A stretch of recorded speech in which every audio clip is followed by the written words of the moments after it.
Bonjour mes étudiants, je m'appelle Andrea et aujourd'hui je vais vous expliquer, exposer et définir un sujet très important par nous. Alors qu'est-ce que c'est?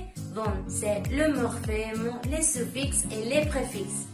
C'est-à-dire que pendant cette petite vidéo, nous allons voir la définition de quelques termes selon les dictionnaires.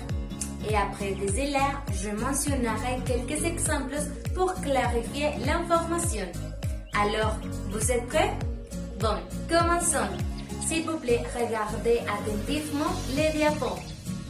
Ici sont les diapos. Maintenant, nous allons voir qu'est-ce que c'est le morphème. Les morphèmes, ce sont les combinaisons de lettres qui impliquent une signification et un joindre pour former un mot. C'est-à-dire qu'il y a un point intermédiaire entre les lettres qui n'ont pas de son et les mots qui en ont. Et aussi, les morphèmes peuvent être libres ou liés.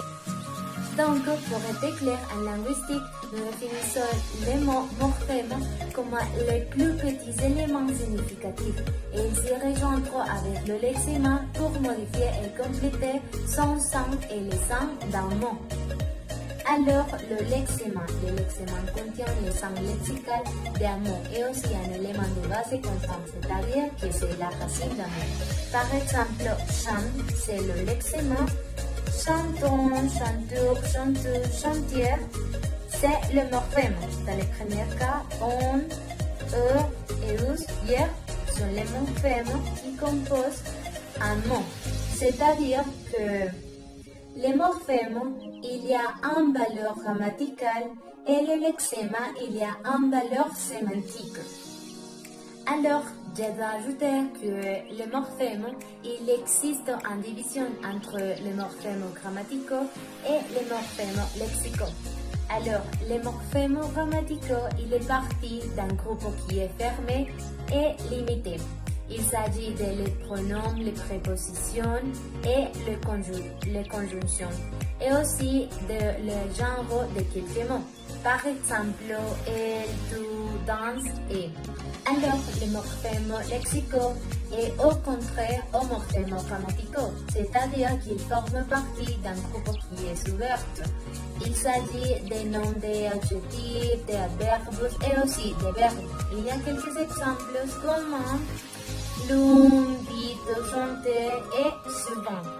Alors, il y a une autre catégorie de morphèmes qui sont les morphèmes dérivationnels ou affixes.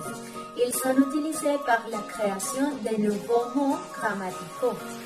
Et on distingue deux types qui sont les suffixes et les préfixes. Les préfixes sont des affixes antéposés de la bas d'un mot, tels que de, dans, de faire, dans, refaire.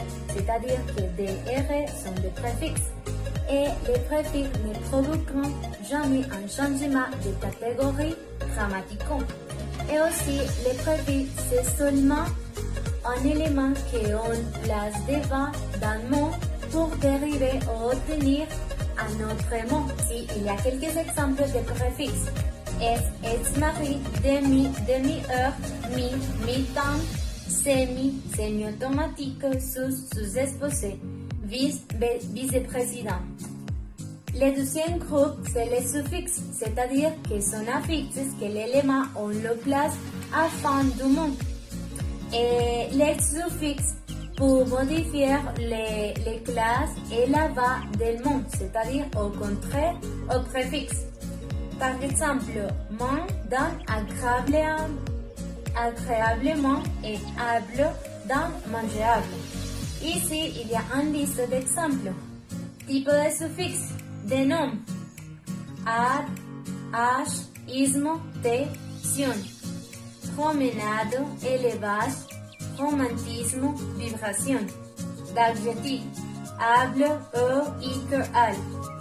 Aimable, curieux, romantique, pascal. Exemple de verbes, hier, hier, hisser.